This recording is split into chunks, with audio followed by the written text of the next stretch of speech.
Hello, everyone. Welcome to yet another episode of the Youth Cafe podcast, where we empower, connect, and amplify the voices of the youth. My good name is Shali Gemeli, and today we are going to focus, or rather explore democracy, digital truths, and the Kenya we want through the lens of civic engagement, grassroots mobilization, and rapidly evolving digital space. And with me here today are two remarkable people who breathe and live democracy. And I'll let them introduce themselves. Let's begin with Betty, please. Yeah, ladies first. Yes. Good morning. My name is Beatrice. Actually, that is the right pronunciation. But I'm famously Betty because if you look for Beatrice, trust me, you won't get that person. But if you look for Betty in any corner of this particular country, regionally, you'll find that particular person. So Betty is an active citizen. She's a feminist with a background in gender and governance, having worked in the space for more than 15 years and counting. I know there's a new term out there because I'm not a Gen Z. I hear there's a vintage Gen Z alumni. If that is the title that befits me, so be it. But I would love to say that mini auntie of my Gen Z, right? And I work at the intersection of, organizing civil society organizations at the grassroots level. Because then the women, the youth, the persons living with disability stand at the core of my work. So this I've been able to do since I was a Gen Z, till now and still counting. And I've had an opportunity to organize them, from the grassroots level, from the county level to the national level, up to the regional level. So regional level, I currently serve as a member of the Human Rights Committee East Africa. So in Kenya, we have 3 representatives. Thank you. And then other core members who sit in that particular committee come from Uganda, Tanzania, Rwanda, and soon we'll be incorporating a representative from Ethiopia, Somalia, and Burundi. So I am the programs coordinator at Badili Africa. I'm in charge of programs. And Badili Africa is a human rights feminist organization that is Pan-African in nature. We're based here in Kenya, and we work around 4 thematic pillars. Firstly, and I think this also speaks to the agenda of the day, and that is leadership and decision making. And then the second one is prevention of violence against women and girls. Maybe given an opportunity, I'll be able to elaborate that further.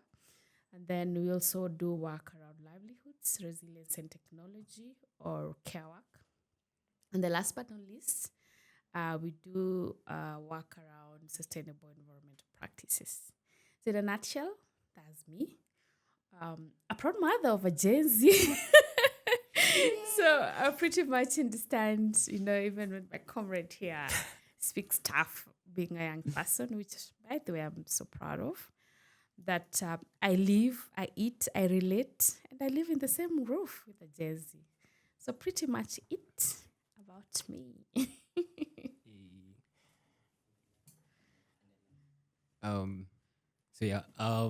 My good name is Kamau Prince Brian.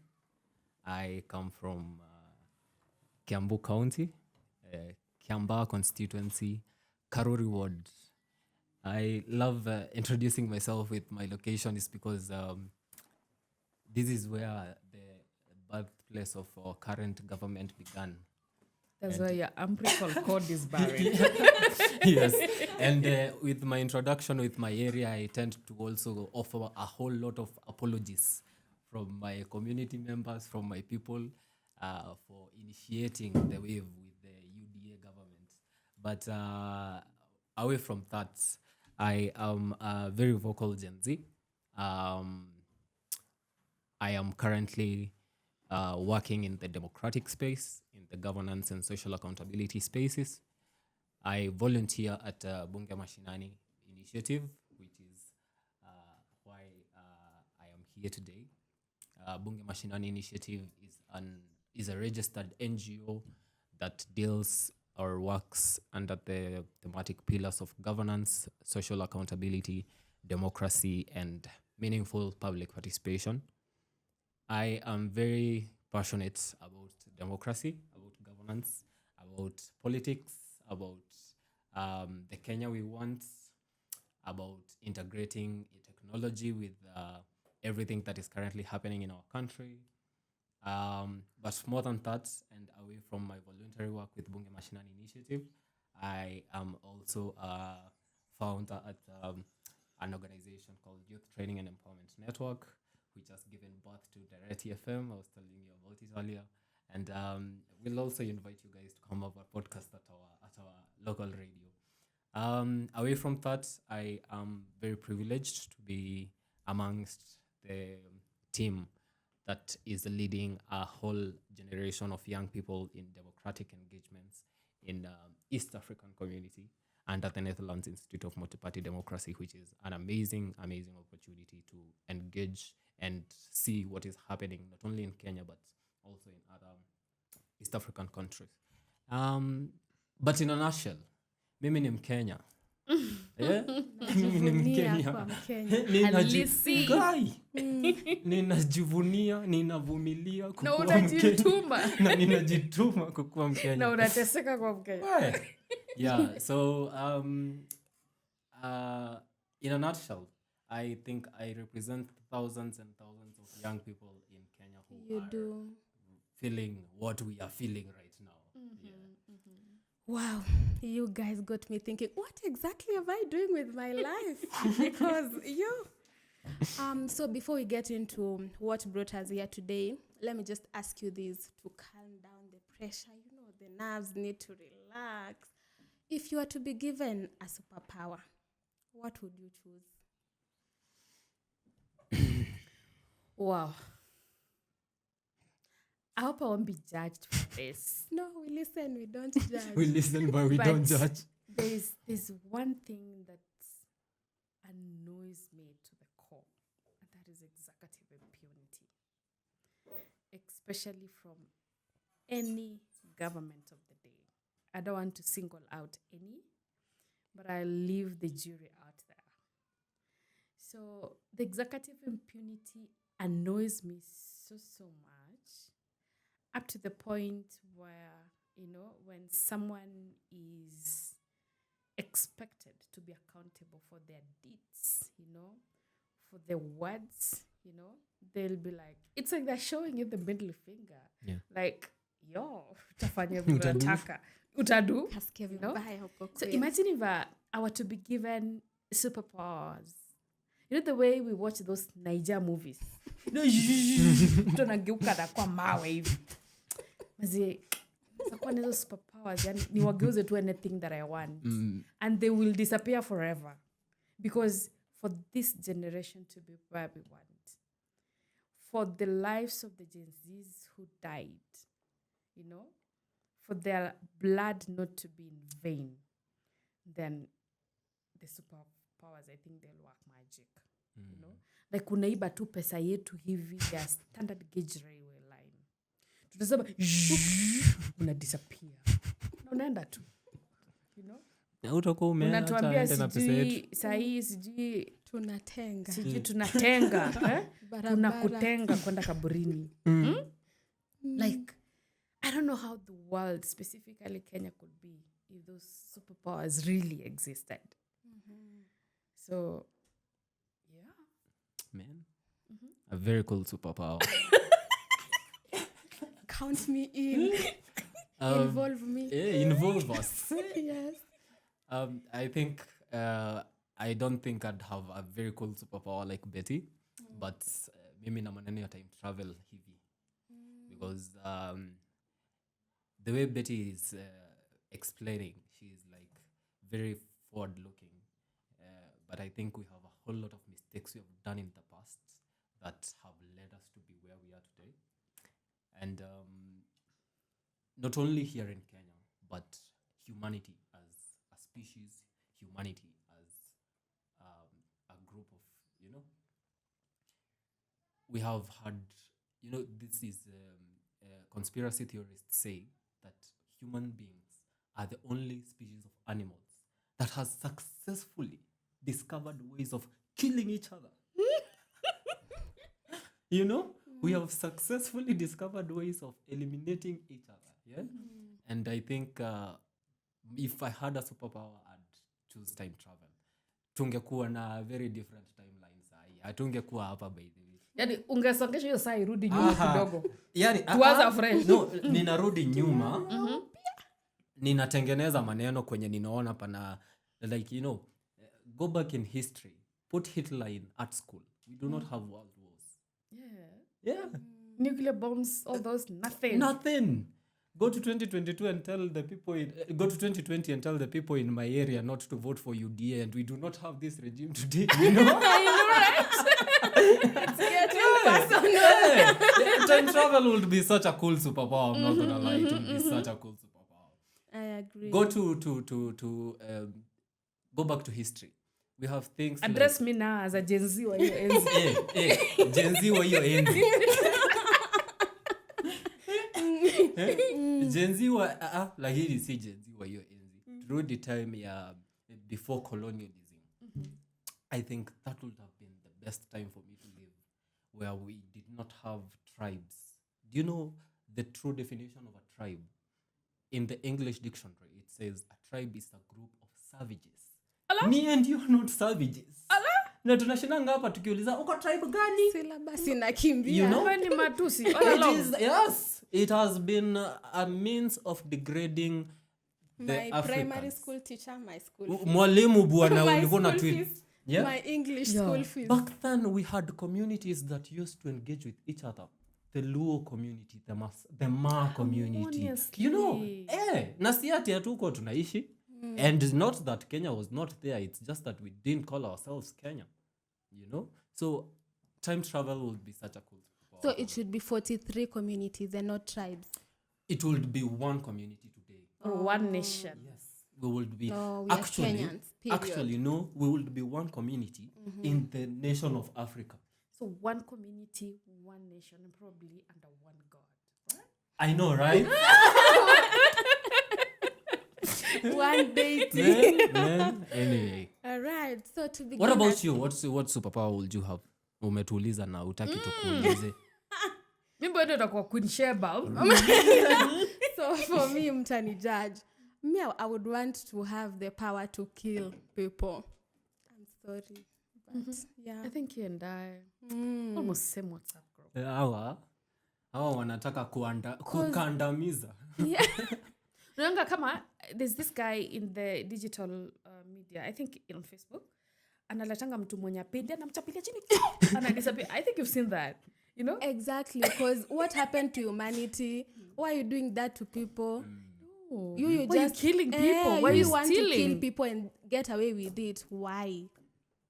Even you have a taste of your own medicine. So if you're perhaps stealing, tunakuparade pale Uhuru Park and then we order firing someone. kabla bijaorder firing to be squad. slow. Kwanza tunakuchapa tukuchape kwanza. Pole, marinate. Usaga meno. Like that. Oh my days. Thank God we do not have superpowers. Thank God. Because right now we sound so evil. Man. Yeah. So to begin as of Betty, Badili Africa does a lot of work on civic engagement. So what's your perspective on the current state of democracy in Kenya? Wow. Probably before I go to the current state of democracy, maybe I'd like to tell our viewers or our listeners, how does Badili contribute to civic ed in the various communities that we work in across the 7 counties now and counting. Wow. So I'm only going to pick the interesting parts. I'm not saying the rest are not interesting, but these are some of our models that I find extremely interesting. So I will start with political spas, where we merge beauty and makeup. So I know the son of who again? Boy. The son of Wamboy is wondering, Betty, your makeup? Civic ed? Yeah. And I'm going to give an example of a young woman who's a Gen Z. They probably care about 3 things. A nice wig, Nails. nails, an iPhone, because hizo pictures are Insta Lip gloss, Yo, lip gloss. lip Don't gloss, forget and probably some nice outfits. Yeah. Yeah. And if you tell them, please come to the table, let's discuss femicide, for instance, because these are things that affect you as a young woman. Let's discuss about politics. Idea nini? But can you imagine if you tell them, come for a makeup session? Imagine atakimbia. Because do you know how much they pay for a makeup session? It can range between 3,000. Huyo ni mwenye anakulipisha pesa kidogo up to 10 Gs. You'll agree with me. Yeah. But imagine unamuita ukuje kumpaka makeup.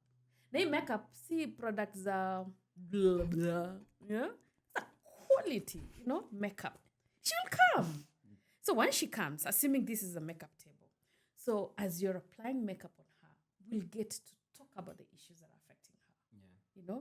We talk about, issues of menstrual hygiene, issues of femicide, issues of relationships. She'll feel comfortable because she knows by the time amalize 45 minutes kunipaka makeup, toka tume have a conversation. So at Badili Africa, we conduct political spa where we call young women in the room and we work with makeup artists who are civic educators, So as they're applying makeup on them, we get to have these particular conversations. And then also we bring on board phenomenal women. This could be, women who have excelled in leadership. The Gezagezas, my Honorable Millie of this world, all those phenomenal women, they come sit with them, So they have a discussion. We also apply makeup on them so that it's kind of interactive. But as a result of that, they get to discuss about those issues that are affecting them. Another unconventional space that we use at Badili Africa is the salons and the barbershops. I can see your hair looks, 10 out of 10. And You're probably welcome. you did this in a salon, right? Yeah. So, and, typically in your normal salon, this is where very unpleasant gossips happen. Ndio utajua, nani utongoza dem fulani, ule by the way alichapwa jana. Ule by the way ni side chick wa fulani. You understand? And so on and so forth. But what do? We use these spaces, yeah, so that people get to discuss issues that are affecting them. So at Badili Africa, we call it transformative gossip. So as your barberman or your stylist is applying dye on your head, atakuuliza, the son of Wamboy, by then nasikia mtaani kuna boy aliangusha jana usiku. Ngori ilikuwa nini? Utamwambia, by the ule boy, bana kuna venye ametesa wase mtaani. So ni kama siku yake tu ilifika. But this barberman will not know about this. You're the person who's telling him. Yeah? Because you live in this particular community. You understand the concerns that are happening. Yeah? So we've transformed those unconventional spaces to be able to speak about these issues that are affecting Mwananchi. And if you ask me, as far as Badili Africa is concerned, this is data. Because then it helps us to curate programs. It helps us to curate interventions. Because if it's Madara, for instance, a salonist there is saying, by the wiki peke yake mademu watano wamedungwa visu na watoto walikufa. Then it means the issues of gender-based violence are on the high. Yeah. Ama kwambie, by the jana, kuna dema ametrend, maniud zake. Akifanya sekete. Ndio utajua, wow. Kumbe there are issues of technology-facilitated gender-based violence. And they're affecting the young women in the informal settlements. And then I also like to talk about barazas and dialogues. So this we collaboratively do with stakeholders in the various informal settlements that we're working in. Specifically in Nairobi, we're working in Madare, we're working in Kawangware, we're working in Dandora, we're working in Kayole, we're in Kibra, basically all the informal settlements. So what we do, we charge the communities. So if we're talking about the youths, we only give them knowledge on how to engage these particular stakeholders because we believe we cannot take everything to the streets.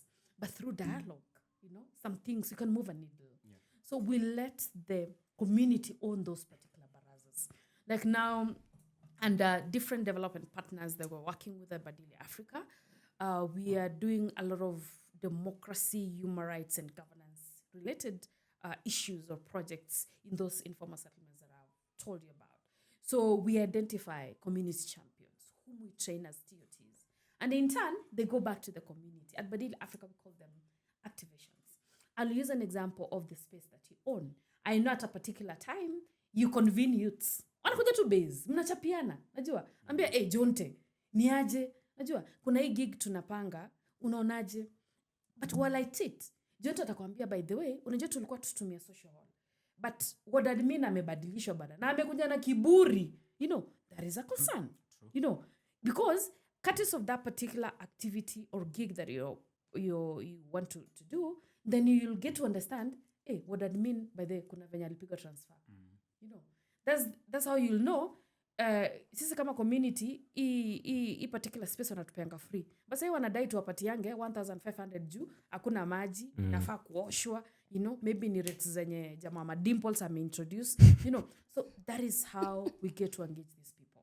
And together they find solutions. Yeah.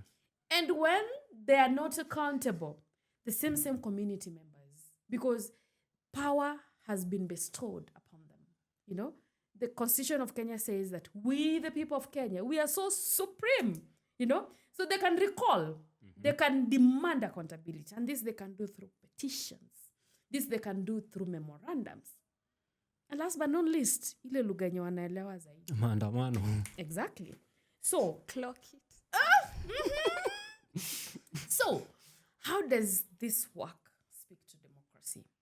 It speaks to the democracy because we believe that as citizens, whether you're a young person, whether you're a woman or a chama woman, whether you are elderly, you need to be woke. So that MC asitengeneze barabara hapa, asitengeneze, I'm using that in quotes. Alafu akwambie, by then ilitengeneza hii barabara. But unajua in reality, ni kera ama kura, ama Kenhan ilitengeneza hiyo barabara. But because of your ignorance, utasema, Muhesha anatujali. Zumzana alitengeneza barabara. Anafaa chaguliwe sijui tutam. Nothing like that. We need to debunk those misinformation, those disinformations, everything. So that even if your mother didn't go to school, atajua hii barabara imetengenezwa hapa. Hii haikutengenezwa na honorable Waiguru. Unajua, hii ni serikali ilitengeneza through kera. So that akikuja kukuzia sera zenye hazina maana, unaambia Muhesha and you can imagine if the citizens are woke. It means there's accountability across. It means hata wakiiba wataiba na mpango because nikijua kuna venye tutakuchangamkia. Unajua? It means wakikuja mtaani they cannot force us that wanataka kutujengea toilet because who told them we need a toilet? Probably we need a bridge to connect, from point A to point B ndio watu waende shule in a safe place. Probably tunahitaji a kindergarten for our kids. Hatuhitaji toilet, So that is how our work centers the democratic conversation, specifically these particular celebrations that we're having. How fancy, Nice. Very comprehensive. Yes. So let's say there's this girl in Moyale and they are not a saloonist, they have no particular skill. How can they join Badili Africa? I believe you can be a Badili young man, you can be a Badili woman from wherever you are. It's not for women only? No. In an organization, there is your constituency. So at Badili Africa, we work with young women, we work with chama women. But there are other people cut across. Men are our biggest allies. Because for us to speak about femicide, for instance, ndio mnawakatanga shingo. Wow. Si tunakatananga shingo. So I need you in the conversation. I need you in the conversation so that nikikukosea kama mimi ni demu wako, utaninyongo nitupe kwa septic tank. I'll tell you, by the way, relationships have challenges. Yeah. Tukikosana, can we talk about it? You don't have to stab me 10 times. True. To get back at me. Because when I'm dead, then so what? So probably for a youth or for a young person in Moyale, I will encourage him or her to be organized. And by organization, I mean to come together as a group because there's power in numbers. And this, you can do it either as a welfare group, as a self-help group, or even as a local community-based organization, so that we are able to reach out to you. But if you're still a young person in Moyale and you're a community influencer, then Badili is the place to be. Because I would like to define who's a community influencer. A community influencer ni ule msee who's an admin of a WhatsApp group. Na kuna wase kama susaba. Na yeye pekee ndio admin. Mazo unaongea chafu. Anakwambia hizo upuzi utaacha. Na inabidi waache. Unatulia, unaleta kiburi. Unaenda kulala. Asubuhi unaamka unapata ulileftishwa saa 8 usiku. That person has power. Hadi warning letter. Hata warning letter alikupea publicly. You know. Na unaenda kumpigia na mwambie niaje Magi. Mbona ukanitoa kwa group? Atakwambia group ni yangu. Kuna venye utafanya vile nataka. You understand? And mostly even politicians, they use those people, you know, to spread narratives, whether they are true or false. So those are the people we work with. We work with the young people who own TikTok channels. Now we're following. Like akienda tu live hivi. Tap the What's screen. say, you know? And these are people who speak to the issues of the day, you know? We collaboratively work with them. Because then they can shape narratives. They can shape conversations. Yeah? So if you're an influencer community, whatever you are, please come to Badili. We'd love to work with you. Especially around this time when we are nearing 2027. You know, kuna vitu haziendi poa.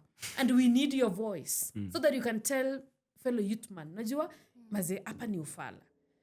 Kama ni hivi nafanyika, kama sahi I'm told in yesterday's newspaper, there was an advertisement of Kenyans being requested to submit memorandums. I don't know, Kasonga anataka kutengeneza a consortium of, I don't know, business or whatever, you know. So if you ask me, imi naona ni kama ataka kuconsolidate mabiashara zake zote pamoja courtesy of an agency, which is a bad thing, you know. And through those platforms, I know and I want to appreciate one thing that the Gen Z did. I know technology is here, AI to be precise. Mimi nasemanga kitu ujui enda tu ulize. Saa zingine AI inaweza hallucinate depending umeiuliza nini. But let me tell you, you can never go wrong if you make technology your friend. And this, the young people are the gurus, you know? Wanakwambia, by the way, labda kuna venye na prompting hii AI ina hallucinate. Ukiuliza AI, iulize hivi. Ipe clear details and it will be able to give you what you want. Yeah? So that's what we do at Badili Africa, and specifically around democracy, digital truths, and the Kenya that we want. We want just everyone to be a walk. Hata kama wewe ni mama Oshago ako na kabambe, katululu. Unajua, hata kama text itakuja kwa text yako nakwambia, habari mama, unajua leo kuna uchaguzi Mbeere. Tunakuomba utoke, upige kura. Na ukipiga kura, usichunge kura. Tunaomba tuende nyumbani juu udumishe tu amani. Do you know that is a message that is passing? Sasa jinsi na akipata smartphone, kwanza iPhone. On a charge! Because that's what we want. Yes. Over to you. So on a scale of 1 to 10, 1 being worst and 10 being best, what is the current state of democracy? I like to respond to it demographically. I think I'll rate the youth 7.5 because they're extremely awoke. Yeah. And then Sisi, I think Sisi maisha inatucharge tu sana. Utapita tu kwa pothole, you'll curse as you go, but I probably do nothing about it. Yeah. So I'll give the millennials a 4.6. And then our parents who are now older, hao ni kama wali give up tuna life. So long as wanaweza pata matibabu, wakule, wako tu sawa, na kondo zao na ng'ombe tu ziko sawa tu. You know? Hao tu ni kama wali give up tuna inchi. But it's our responsibility to continuously guide them, to continuously remind them. So imagine ukienda kwa na mokoro. Unajua ndio namwambia the ground inasema matangi arudi. Na utampatia sababu kama finje hivi, you know? You know, and probably atakusikiza because maybe you're the lovely baby boy. Atakusikiza. So I think it's also our responsibility even to guide the other generation that we feel has been left behind, so that they also participate actively or in a small way to the democratic process. So you'll give them a 2. Or 1.5. I'll give them a 1.5, especially my mom, who's 76, my dad, who's 80. My dad is a walk a little bit because he's a member of he's a village elder, so he's a walk. But the conversation that he usually conducts that I get so uncomfortable, like when he decides to defend my local MP from where I come from. Sikianga tu mshanikuta lakini najali mokoro. Our parents and grandparents will love you. We love you, but we disagree. We disagree with you. Yes. Respectfully, yes. So, Brian, at Bunge Mashinani, you do a lot of grassroots work, grassroots movements. So, now that you are speaking on their behalf, say when ni sauti ya, quotes in quotes. No, let me not say that. I'll be misquoted. So, how are citizens at the grassroots perceiving democracy right now? Thank you. A very important question. Democracy is what it's defined as the rule of the people, by the people, for the people. So it is rule of the people, yeah, by these people, and for these same people. True. At the grassroots levels, kidogo, our democratic space, especially huku kwetu, we can agree, ina shrink day by day. So kama our democratic space in 2010 was at 100, sema inaenda tu ikipungua kila siku by a percentage, you know? Because democracy really is more of me and you can have a disagreement, complete disagreement. You are seeing east, I am seeing north, but we can come together and still tolerate each other, regardless of our differences, regardless of our background, of our opinion. Haijalishi. I'll respect your opinion, I'll respect what you're thinking, I'll respect your mindset. You also do the same to me. Sasa, democracy kona several actors including, just like in the definition, rule of the people, those who rule for the people, wenye wako huku, sindio? Sasa sisi watu wa grassroots. Wanaruriwa. Wanaruriwa, you know? From the sort of duty bearer side, we are seeing a shift, a change, something that we have never seen before. Tangu tuanze kufikiria maneno ya governance and governance structures. Because we were talking earlier, I don't know kama tulicapture hiyo maneno kwa the session. We were talking earlier, tulikuwa tunasema we do not have tribes. Sisi tulikuwa na communities kitambo, sindio? These communities had leadership structures. These leadership structures were working. It's not ati hatuko tunafanya kazi nazo. So since time immemorial, before colonialism, democracy was there. Before the Israelis gave us democracy, it has been there. Yeah. To the people, ilienda especially after maneno ya our first founding father Jomo Kenyatta ameondokea, tukaingia our second president, His Excellency Daniel Toroitich Arap Moi, and he's 24 years. And hapa kwa 24 years, ndio vintage buddies over here. Hapo ndipo vintage buddies over here walianza kurealize, this democratic space is really shrinking and we absolutely need it.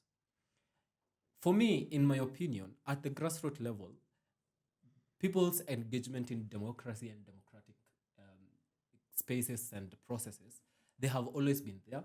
They will always be there. Because democracy is just that. It's for the people. Yeah?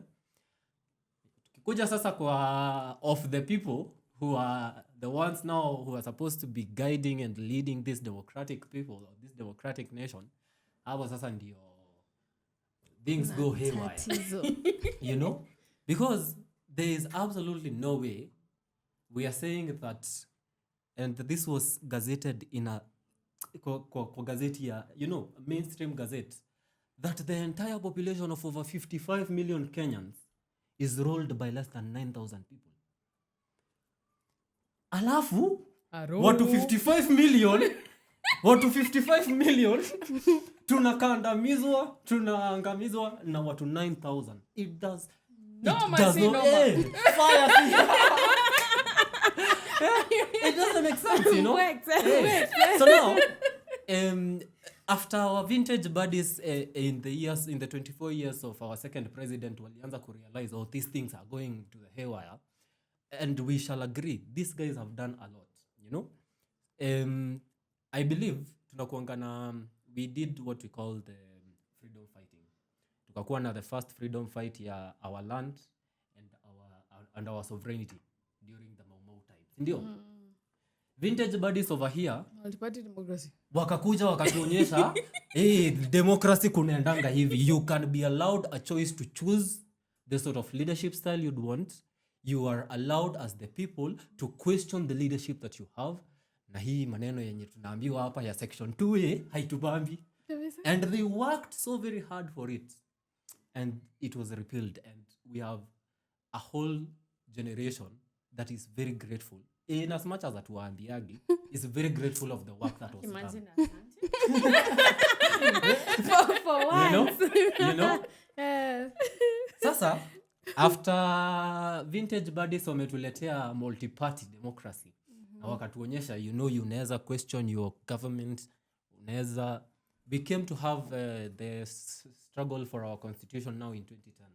And our constitution, one of the very progressive, one of the very best in this world, was as a result of the very hard work of these vintage buddies. Struggle. Yes, the struggle. Bana hiyo time 2010 ulikuwa class ngapi 2010? Wacha tu, si ndio? You know, you were just tulikuwa tuna chill, tulikuwa tunabangaiza hii dunia. So because of their struggle and their fight for the democracy that we are enjoying today, we moved a step further in evolving in our democracy. Tukatoka place yenye sasa haturuliwi na a constitution that was made for us.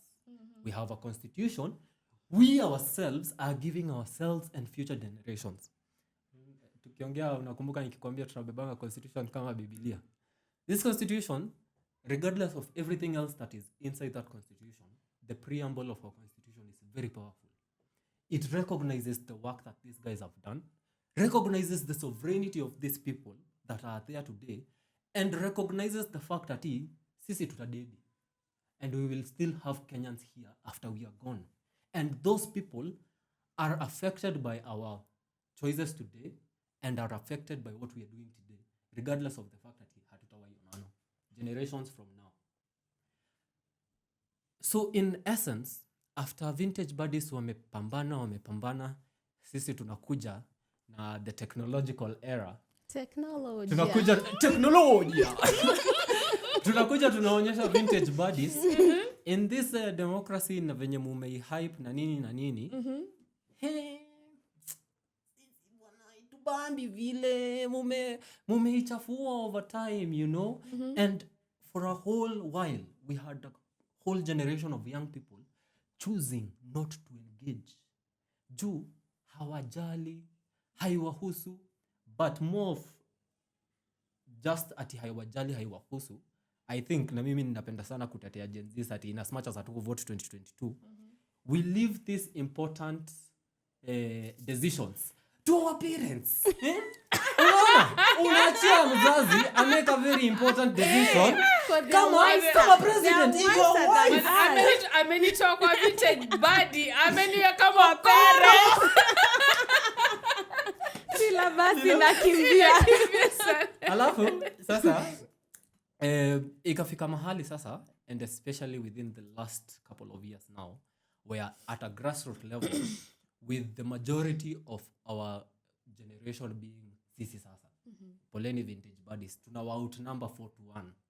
Statistically speaking, hata mkianza combine generation X, millennial, Y, Z, before us, we outnumber these guys 4-1.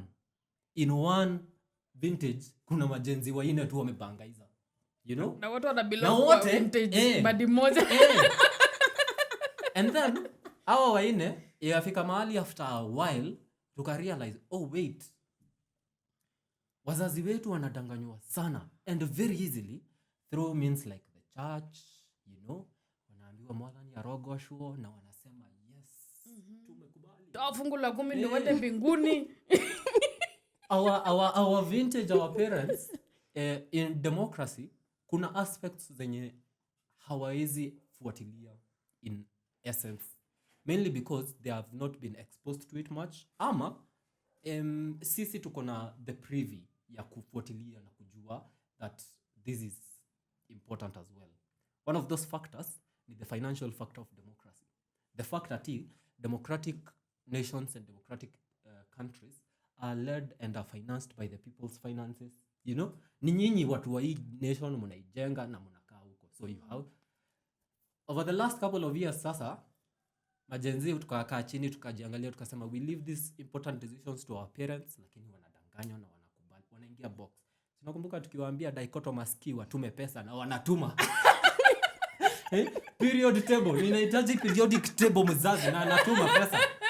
You know? So even in democracy, hivyo tu ndio wana confuse na wanakubali. And other aspects of democracy are not put into consideration. The stories of inclusion. For the longest time, the inclusion of our mothers, our sisters, ilikuwa tricky. But then we are having a generation who's now saying, enough is enough. Nyinyi hatutaendelea hii design. Kwani tutakaa kwa msitu hadi lini? So at a grassroots level now, in the last couple of years, out of necessity, hii ni ile tumepushiwa, wametuforce tuingililie hii maneno by force, because now our parents have been lied to and our vintage buddies wamedanganywa, na hawana means ya kuangalia hii kitu yenye wanaambiwa. Tatelemusha barabara kutoka wapi kwenda wapi, kwenda wapi. Hajui hizo places, ya anajua kakijiji kao, as you were saying, na tungombeto wake hii barabara ataitumia once in a year. Lakini wewe unatoka asubuhi unarudi jioni, unajua kuna mahali kuna potholes, kuna nini. Unajua in every financial year wanaekanga mahali kwa hiyo pesa yenye wanatutax. Na nasema barabara imeisha na hata iko. Wanatutax.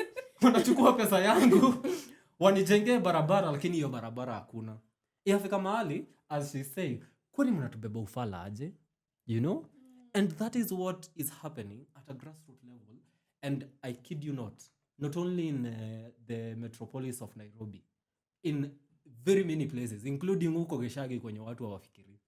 I've recently been traveling around. Nimekuwa Machakos, last week I was telling you.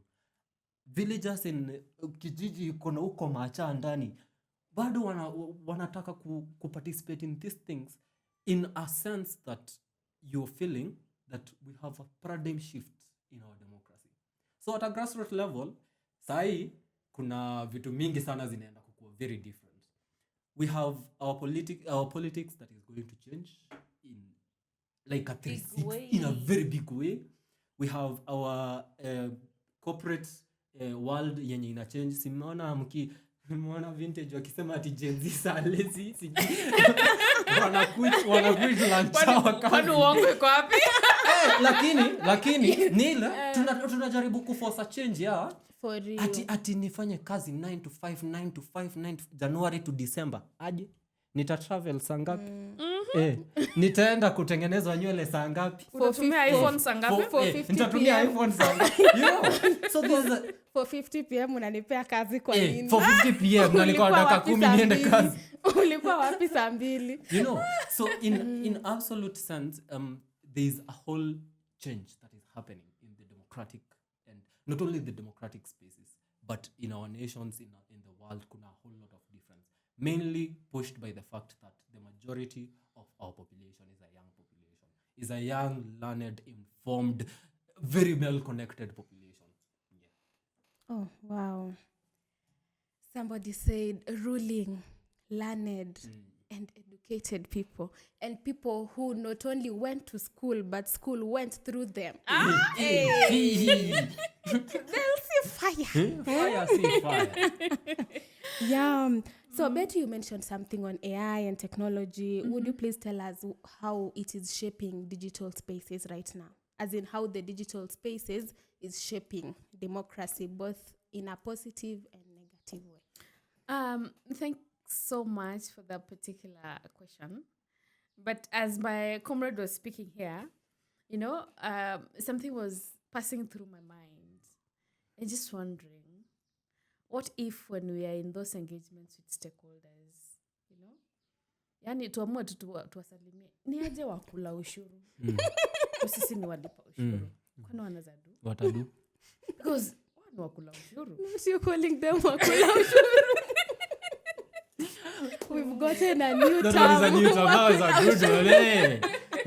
You know, I mean, there's nothing they will do because I think our constitution, it's in the Bill of Rights, Article 33, if I'm not mistaken. It speaks about freedoms or rights. So freedom of expression is one of those. I mean, if you are to call someone that, they can't sue you, and if they do, what charges are those? Yeah. So it's good for us to have honest conversations and to call things the way they are.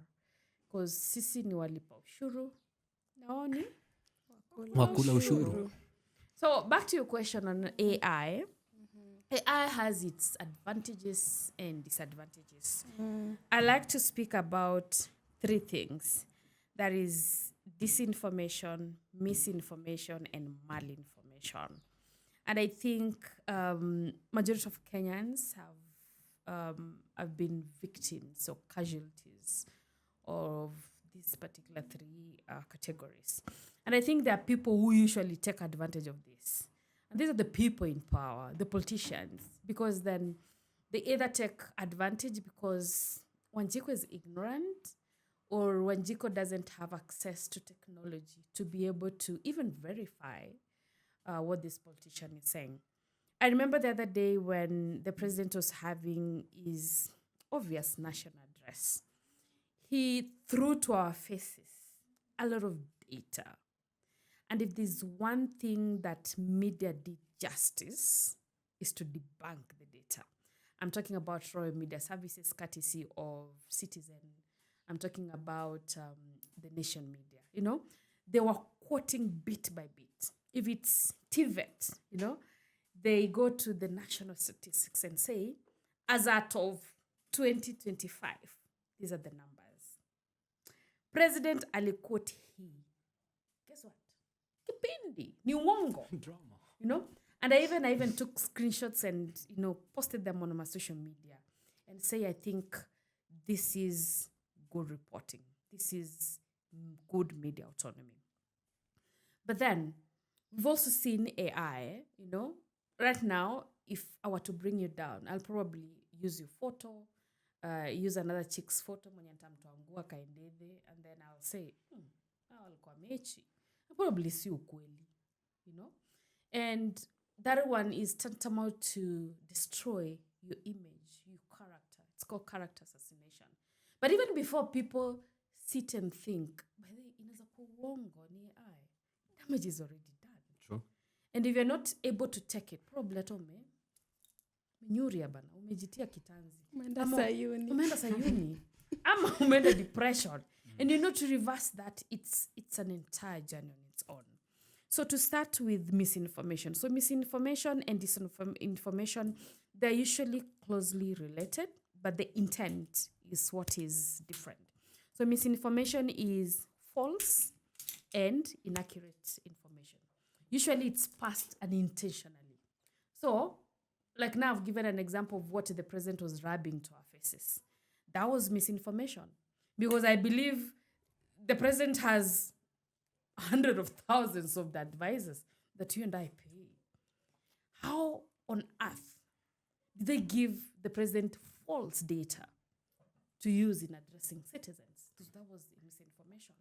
So, kuna mokora amekaa mahali fulani anasema, guy, watoto wote wameenda TVET.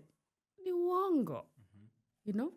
And then disinformation is deliberately giving false information, you know, just to deceive people. To deceive people.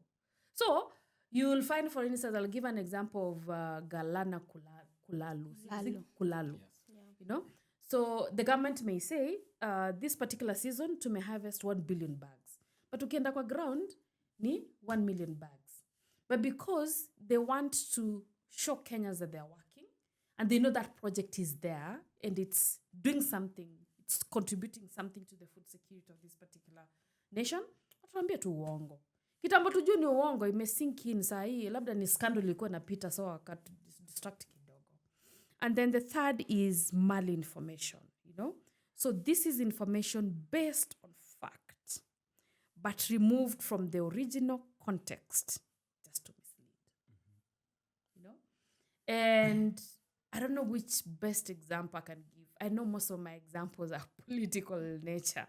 They're democratic in As nature. they should. As they should, actually. Because politics is a way of life. If you buy kiberiti leo shilingi 3, kesho uende ununue shilingi 5, there is politics at play. You know? So politics affects us in one way or the other. So, I'll give an example of malinformation. When this particular regime rose to power, I know they cancelled a lot of heavy infrastructural developments, especially on roads. I was at a master class last evening, and I remember one of my fellow students saying, and this particular student happens to be a politician, that the reason as to why Gava ili cancel hizi story ni juu ya 10%.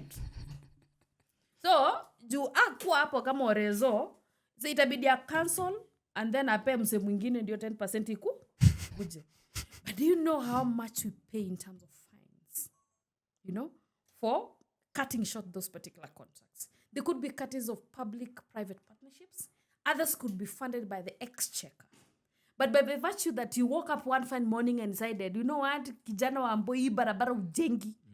Juu na feel ujengi, kuna venye iko substandard. You know, government will always find reasons, you know, to push you, you know. But there are penalties, and the penalties are heavy. You know, the lecturer was telling us that the amount of money that Kenya has to pay in terms of penalties for projects that have been halted abruptly, they run in tens of billions. And who's paying that? Walipa ushuru. Walipa ushuru. You know? So technology, yes, works.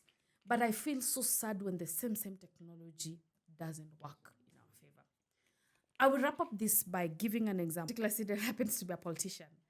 That the reason as to why Gava ili cancel hizi story ni juu ya 10%. So, juu akuwa hapo kama orezo, so itabidi ya cancel, and then ape mse mwingine ndio 10% iku kuje.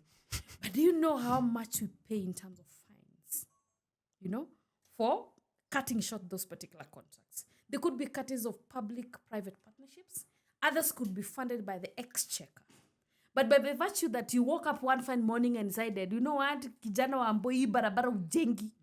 Juu na feel ujengi, kuna venye iko substandard. You know, government will always find reasons, you know, to push you, you know. But there are penalties, and the penalties are heavy. You know, the lecturer was telling us that the amount of money that Kenya has to pay in terms of penalties for projects that have been halted abruptly, they run in tens of billions. And who's paying that? Walipa ushuru. Walipa ushuru. You know? So technology, yes, works. But I feel so sad when the same technology doesn't work in our favor. I will wrap up this by giving an example of a young woman in an institution of higher learning who wants to vie to be a president, because we also work with a particular constituency. And immediately she expresses her willingness to vie for that particular position. Ndio marisiti zake za sugar daddy zinatoka. Mavi-ones zinakam. Na usually hizo mavi-ones, of course kuna zingine za ukweli, but zingine ni za uongo. Because tell me, kwani ulitoa wapi risiti yangu ya lodging na mbaba fulani? Ulitoa wapi? Kwani nilikata hiyo risiti nikakupea uniweke? You understand? And you know, what does that do? Madema watatokea kuvaa hizo positions because atasema unless nioshwe. Akazitolewe zote. Kuna venye watachambua. Hata hii iPhone iko na kuna wenye wataniambia hata wenye ulibaiwa na wakanjeri. Na ni ukweli ni alikubai. How do they know these things? So technology is good, yes. But technology at times it destroys. And the biggest casualties, if you ask me, these are young women. Yeah. These are women who aspire to occupy leadership positions. These are women who are woke. These are women who want to condemn the ills of the government of the day. Gavata inaweza tumia NIS itoe manudes zake. Juu kuna venye wata access simu yake tu. Ama watajua chali yake ni ule, watamshika tu wamwambie unajua unauzaka mihadarati. Hebu tupe hiyo simu. Ataona God. And they'll use it against me. True. For what purpose? To silence me. True. To silence me. So as much as there are frameworks, I know there's the data protection, wherever, but still people are misusing these particular platforms that are there to enable us to amplify the work that we're doing, make our work to be easy, make us work smart. So a solution, honestly, I don't know. Maybe majenzi watuambie kwa sababu mimi ni vintage Badili. Speaking of majenzi kuambia kuhusu the use of AI and tech, I think, and I love the way you focused on the negative because that is the majority of what we are having. Yeah. But allow me to take a different lens and acknowledge the fact that there are also positives in the space. Without tech, last year's sort of organization and mobilization, It would have been impossible. it would have been very tricky. Nimeona juzi on X, there is a guy who's also doing an AI-based integrated people's IEBC, such that in 2027, wewe as long as unaweza download form 34A, download weka hapo tunakuambia ni nani ameshinda. And it is so fail-proof. Yeah, Si mtu chagulie rais mwenye tunataka. No. This one, I love the way he's the team or the guy. Man, sikumbuki jina yako, lakini wherever you are, feel appreciated. Feel appreciated. Na tunangoja umalize hiyo project, you and your team. So now, what they are doing is, they are taking data from IEBC, voters... Verified data. Yes, verified data. Alafu, with their integration of AI, every fail stop, inakuwa na verification. An AI-based verification. And then it's open source, such that si ati ni wewe peke yako uko nayo ndio. You remember? Ndoringa. So hata sio kuringa. Let us not forget, they logged off Msando na alikuwa wa IBC. So you remember that story? Now, they're creating something that is, one, hata unikujie mimi as the creator and take me out. Every other person has access to it. Allah. Yeah. Me not sure. Logarithms zimetoka mpaka Afghanistan. Yeah, no. It is very critical. Yeah. Na nangoja sana amalize hiyo. If there's anything I'm very anticipated for, ni hiyo people's IEBC. Because we will know the president, or you will know your MCA, your MP, governor, senator, women rep, president before they announce it. Kabla returning officer decide kusema. Before wachukue hizi 34A wazitere. Ikuwe 34B sijui waende bomas wa waste pesa yetu. Sijui si sasa. Unaona by the time wakula ushuru kabla hawajakula ushuru wengine hapo kwa sababu wanakulanga ushuru sana. Kabla waende Serena wafanye presa. Tutakuwa tunajua. And that is a beauty that is arising from tech, that is arising from AI. How watertight is it in terms of the gov of the day kuipenetrate? Na kuchange ma story ndani. Now, according to the creator and what I've seen him doing on X, he did the first part. He was doing he's doing a bit by bit. So kama e bit ni input something. After that kuna verification by AI. Something that wewe hata ujaribu kuinfiltrate aje haiwezi. After that another step verification. After that another step verification. Mwambie jaribi historia wa modende si kwa modende. Tuone hii kitu kiwa kama the people say I don't think the program iko live because niko sure tungekuwa tumai hype vibaya sana. But I am so certain watu watakuwa wamemalizana nayo watakuwa wamemalizana nayo before 2027. And that is amazing input to the fact that AI is doing that. Awesome. Yeah. So now that we've all agreed that there's misinformation, disinformation, malinformation in the political space, how is Bunge Mashinani now helping people in the grassroots to verify information? Like, how do you know this is true and this is not true? One, I do want to appreciate the fact that in as much as we are not very old as an organization, we are 5 years old, 6 years this year. Happy birthday in advance. December 20th. December 20th. Yes. Next month tuko na bash. Tuko na bash.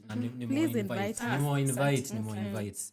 Now, over this time, I believe we have formed a very credible relationship with our own people.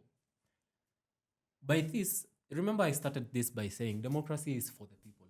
There is absolutely no democracy without those people that we are representing. Our people have come to trust in us, designer. Unajua umewaipatwa na cases za mzazi amekuja kukurequest usaidizi, msichana wake ama mtoto wake they have refused with the certificate yake ya shule after amemaliza exam juu ya school fees.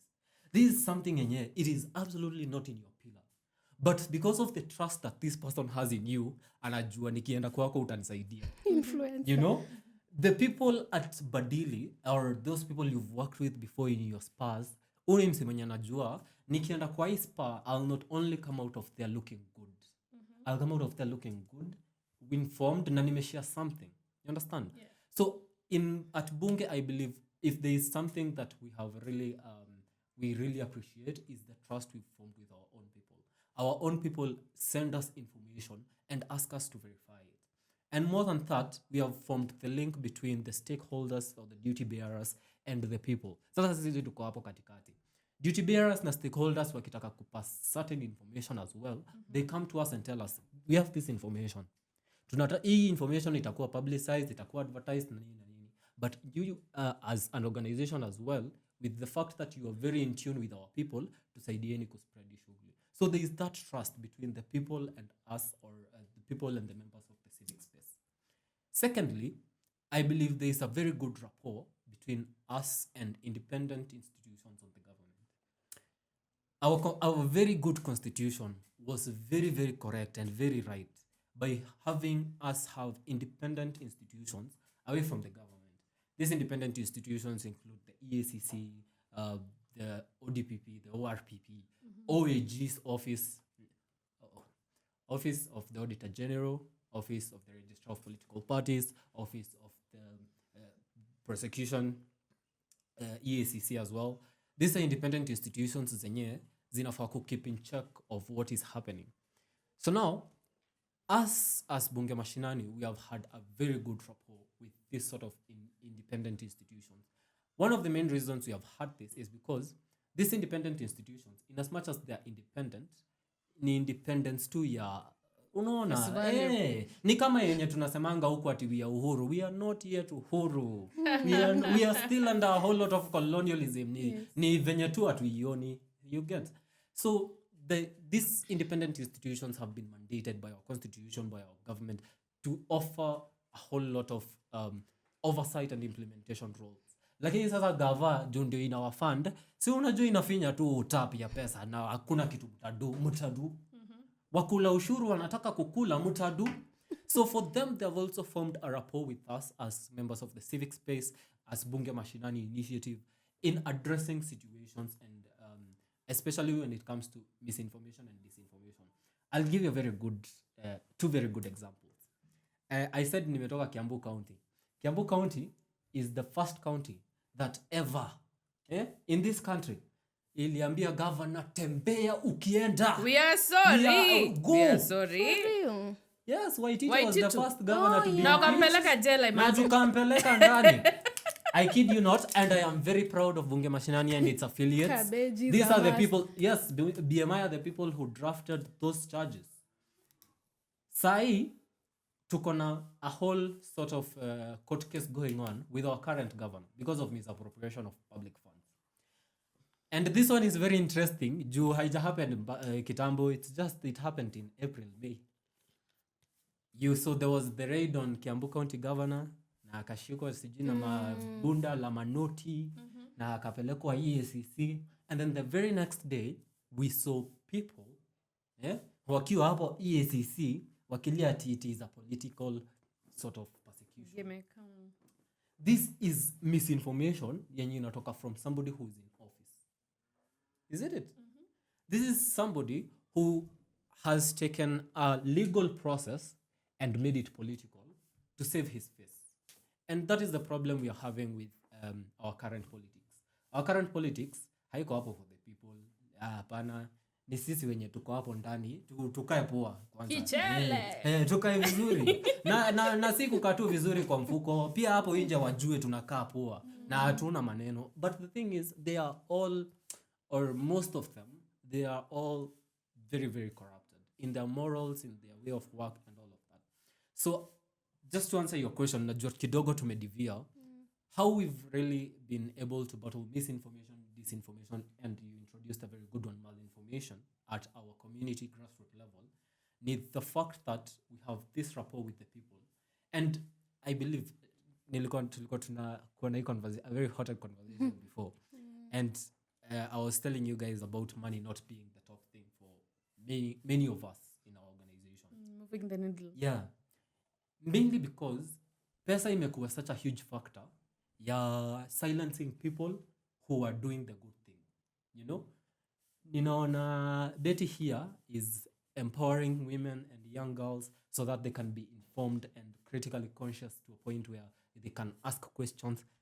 Hii Betty, hiyo influence yao watu wote unasumbua, kuja tukupeka kitu.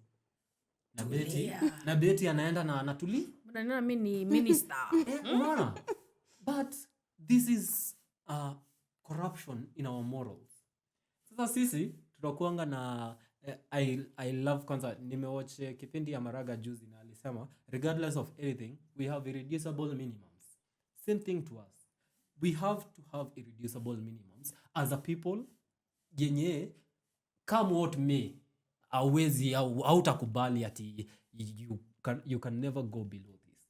And one of our many irreducible minimums is one, tunaambiangwa kila mtu anakuaga na bei, si ndio? For us we also know we have a price. And the truth of the matter, na watu wasidanganyane hapa ati you cannot be bought. You can be bought. That is, ni venye tu hujapewa opportunity. Unaweza nunuliwa. Name your price. Na uambiwe name your price. How much are you worth? Name your price. Sisi tunakuanga tunajua our price. Our price is very simple. And if the government will do this, hawatawaiona sisi tukisumbuana na wao tena. We have been demanding for 1% of our budget to be put into the civic education system, which is mandated by our constitution. Sisi leo county government of Kiambu ituambie sawa tumekubali bas 1% ndio hii itakuwa inaingia kwa civic education, and you are going to help us to structure how this civic education is supposed to be, what people are supposed to be learning, because these are mandated by our constitution wanafaa kufanya. Sisi tunasare. Na si ati tunasare juu tumemaliza kazi, but tunasare juu hiyo ndio kazi yenye tutakuwa tunafanya sasa. Kazi yetu itakuwa just that, the civic education that has been mandated. You understand? So in retrospect, in answering our question, what has really helped us is your rapport with our people. Trust. I mean, yes. And then I believe I was saying, and I really talk very proudly about my county. Members of the civic space in Kiambu have formed a very good rapport with each other and networks. We have what we call the Kiambu Social Accountability Network. This is a network made of organizations, independent organizations that deal with one specific thing, social accountability. We have others that are doing the gender pillar. We have others that are doing the climatic pillar. You know, iyo kuungamana inafanya mtu mwenye ako Gatondo South, the far end of Kabete, anaweza kuwa na support from somebody in Kabete, regardless of the fact that the situation in Gatondo haiaffect mtu mwenye ako Kabete. You understand? And also, we bring also the aspect of sensitizing our people when we see ills happening. Case in point, kuna a law that was passed in 2016 by our first governor in Kiambu. It was called the Kiambu Land and Valuation Act. Hii law, you see it's already an act, that means it has passed to be a law. It was mandating that the Kiambu government wanaweza kuja kutax ancestral land, what we call freehold land. Watu wapiganie mashamba alafu mkuje mkule ushuru ya ancestors. And it was a big deal because unaona hii ilipitishwa 2016. Do you know when it wanted to be enacted? In 2022. So Kavogo alicreate na akaona hapa kutakuwa ngori na akaachana nayo. Waitito akakam akaiona akasema hii nikiingiza itachoma zaidi ya venye nishachoma already, akaachana nayo. He did not act upon it, its implementation. Same thing to Governor Nyoro when he took over the China. When Wamatanks came, akasoma akaangalia akaona hii ni ushuru kutoka 2016 hamjanilipa nyinyi. Imerelax. Hamjanilipa kutoka 2016. Na backdate. We have to backdate this. And it was so serious because the law states, hiyo act ilikuwa inasema if hauwezi lipa kenye tunakudai na tuone shamba yako iko equivalent, bro, step tunauza hiyo shaki. Get serious. You get. But now, at the time, do you know what was happening?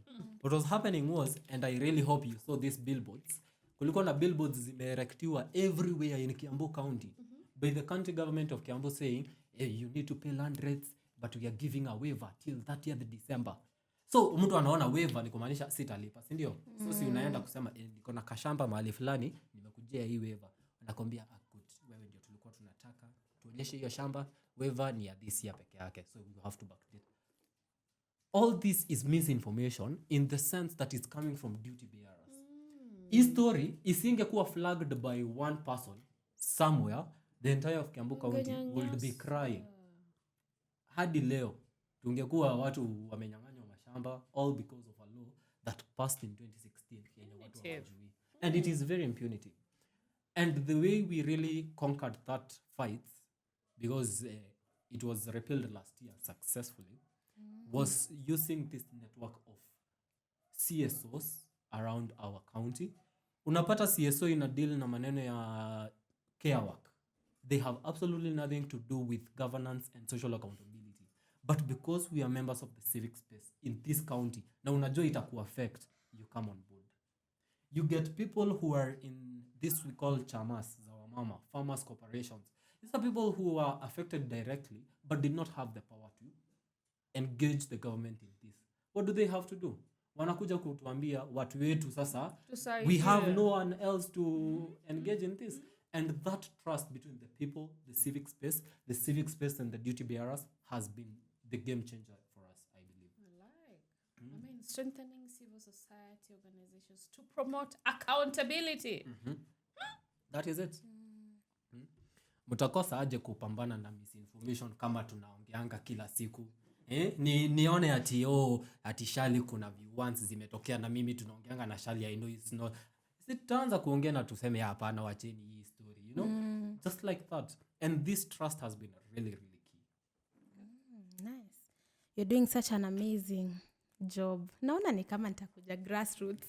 Uko ndo mambo ni live. Grao mambo vulai. So Beatrice, on the 10th of December, we'll be having the annual Democracy and Human Rights Day. Could you explain to us what it's all about, how it's affecting democracy and all that? Maybe I'll start by saying, and that is a good question. I'll start by saying that I think this is the last day that will end the celebrations around 16 days of activism. And that day specifically, it's about, reimagining the journey that has been.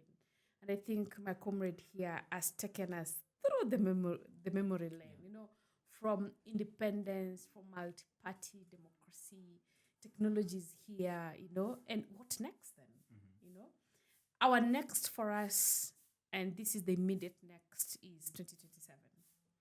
And it's so unfortunate that in Kenya, for instance, and I think Africa as a whole, someone is elected, akikula kiapo, when that person is being sworn to office, and a campaign akikula kiapo. So then it's an electioneering period, year in, day over, and they don't get time to work for the citizen of Mwananchi. So our clarion call is on several areas, because then if that enabling environment is given to the people, then we'll be able to realize the fruits that are there, courtesy of the democratic right or, enabling environment around it. I'll start by mentioning my number one, wish list is that the freedom of expression to be enjoyed by everyone, regardless of who you are.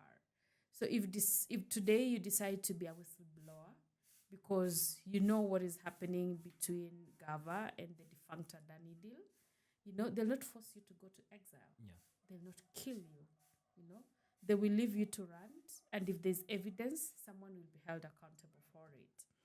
And the second bit is civic education, and I like what he has told us. Kiambu is organizing itself, and we can already see the fruits. So you can imagine if that young woman in Samburu is able to access some of those platforms, is able to access information on what affects her day to day from whatever platform that is available to her, then everyone will be awoke. And by that, we'll have leaders who are accountable. So even before you decide that, I think inaweza kuwa the next Wama tanks in Kiambu, you'll have to think really critically about it.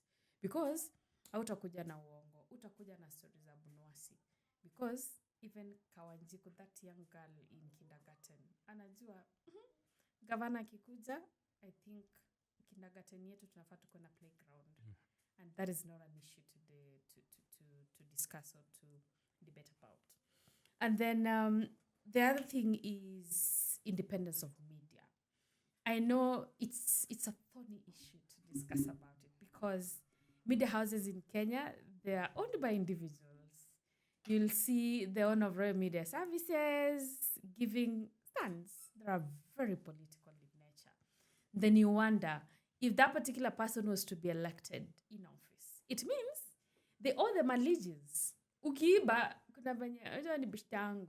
Hakuna vile tutaya story yako hapa. Ili tu tumekanyagia chini.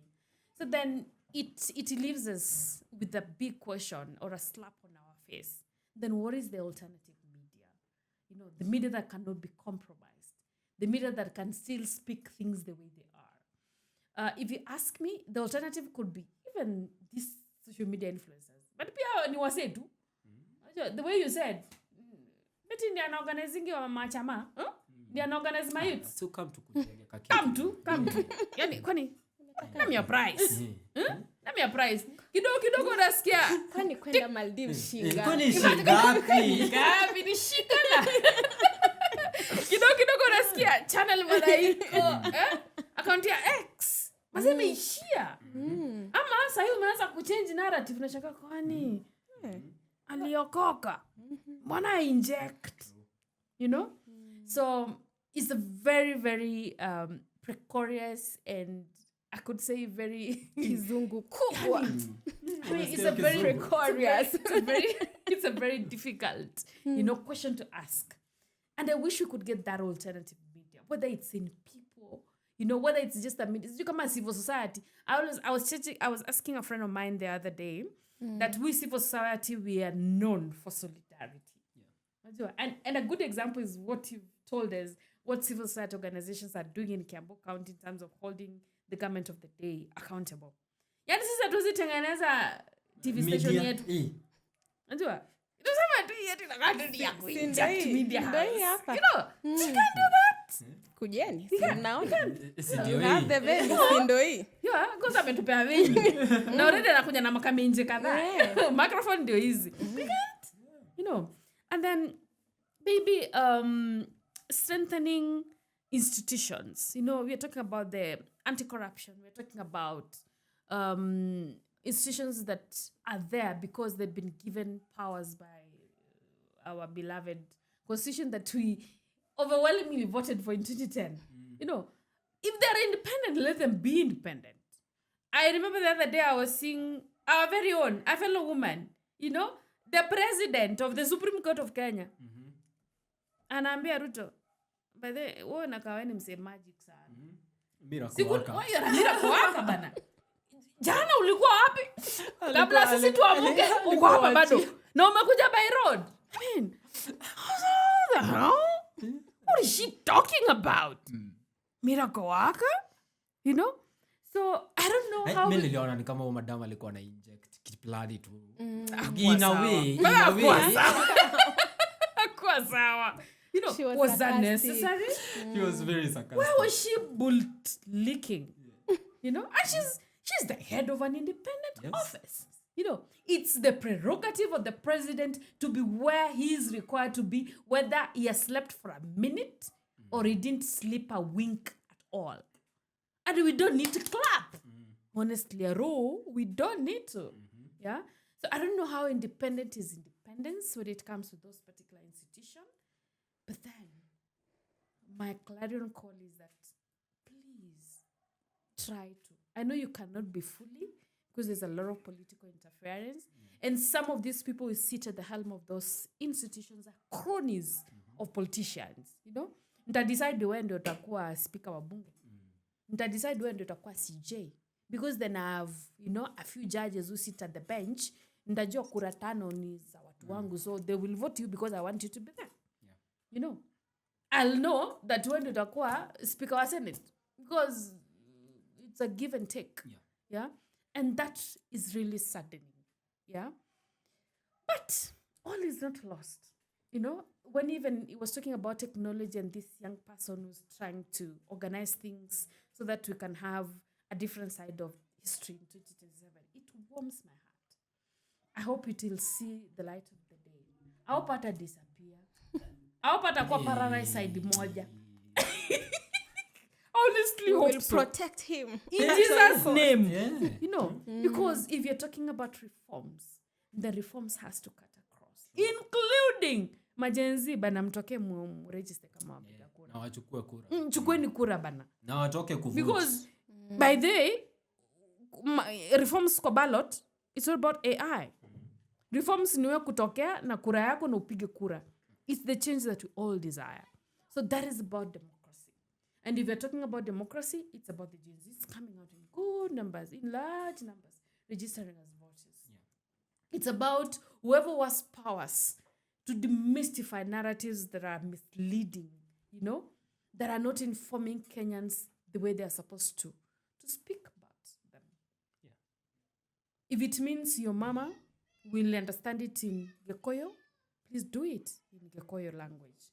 If it means it's me kwa mboka talking to my mommy in Kikisi, nambia mami, hapana iko hivi.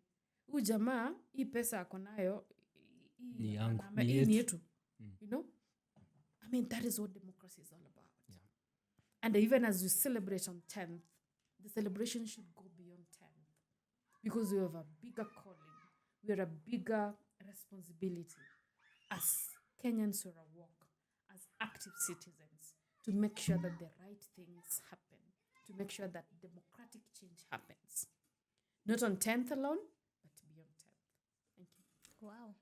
So Brian, what's the significance of the festival now to the people? Because it's beyond just deciding on the theme, on the topics, on the panelists, on da. How does it affect the people, or how does it empower the people and all that? Maybe one thing I think I would want to question and even pose it out there. How many of our people know that 10th is annual Democracy and Human Rights Day that we are going to be celebrating? How many of them out there know that we are in the 16 days of activism? How many out there are So aware today of is these day things? 2. Yeah, today is day 2. Yes. Ni wangapi wanajua? So for me, I believe that we have to have the people's essence in everything.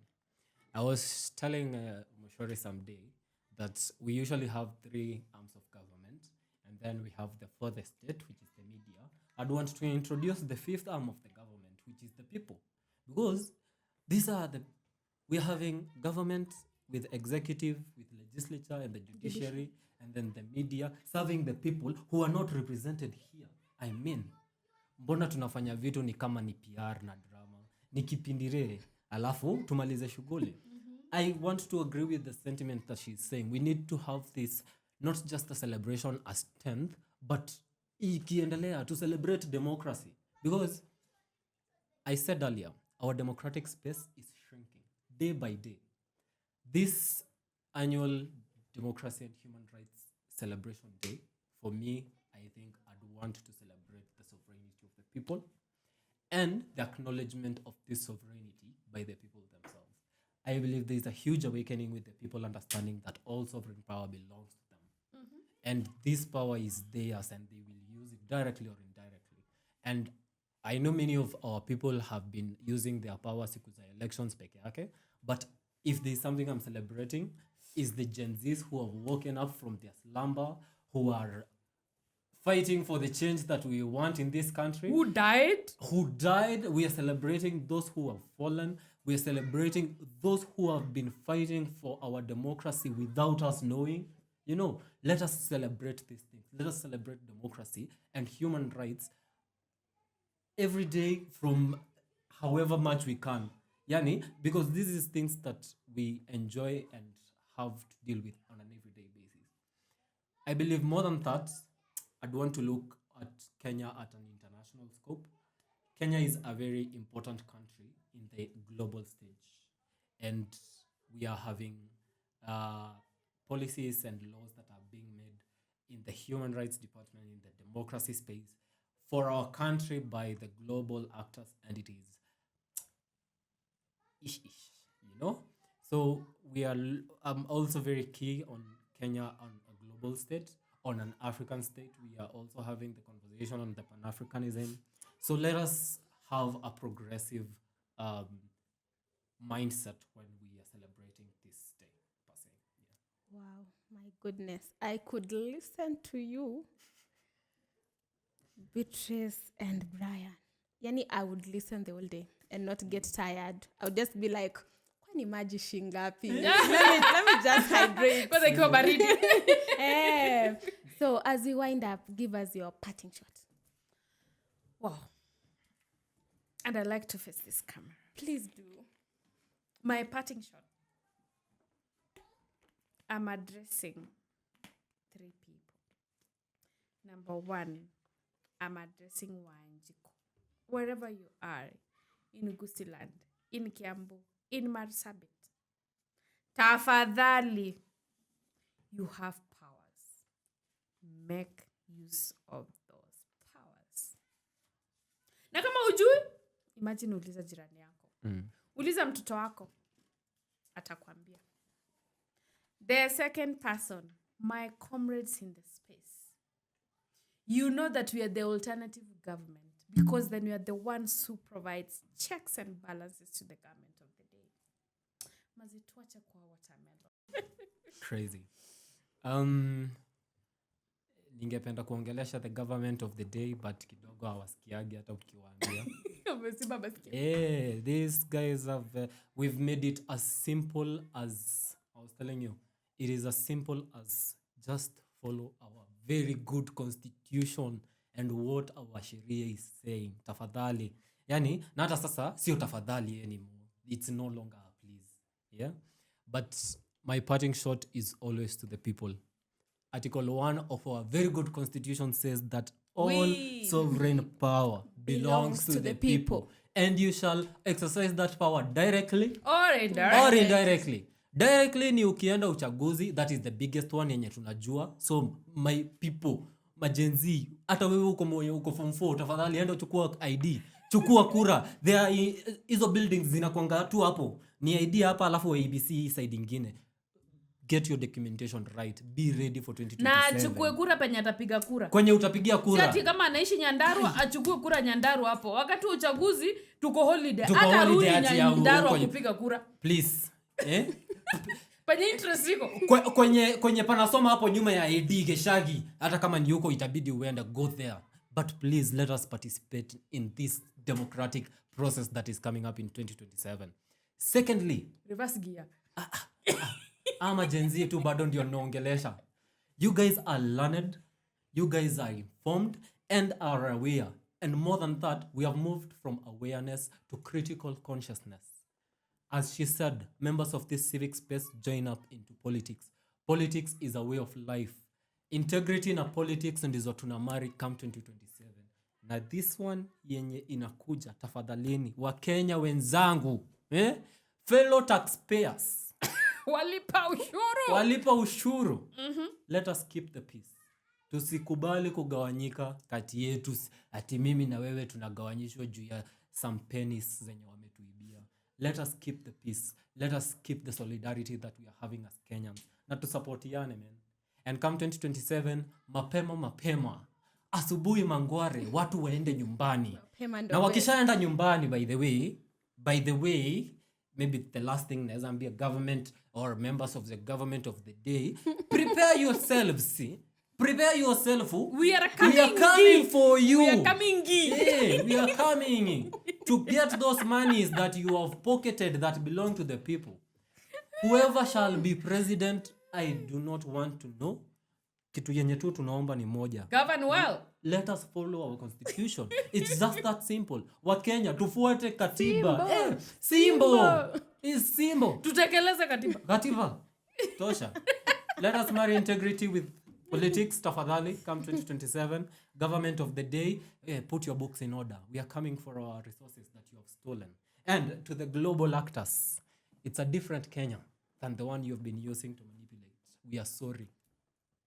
Not sorry. Wow, ningekuwa politician, I would have just said, you know what, guys?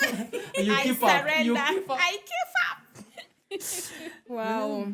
Brian and Beatrice, thank you so much for honoring our invite and for the powerful and the amazing insights. I hope we will continue. We will keep on keeping on having these conversations. Call us again. Yeah. To inject. And thanks to you guys, man, for this platform and for the things that you're doing. It is amazing. My dear, you're having an amazing thing that you guys are doing at Badili, Africa. Keep on at it, Maze. The Bible usually has this thing, and it is good that in as much as toka kanisani, we still know the scriptures. There's this word in Nehemiah that says, clean up your aisle. Hapo kwako nje, safisha hapo. By the end of the day, sisi wote tutakuwa tushasafisha the whole of Kenya. That small space that you have, hapo, just work on that. That's it. Thanks Youth Cafe for having us. Ama ni hivi. Majenzi ufanyaje? Ama ni aje? Unajua amenigotea hadi nikapose. Nikajaribu kukumbuka man. Sawa. Woza. Ama ni rada. Siku hizi naona tu watu wanafanyiana tu kwa kidole kamoja hivi. One time. Okay. All right. Thanks for having us. You're welcome. So until the next one. Bye. Oh. Bye. Peace, man. Yeah. Okay. We can take a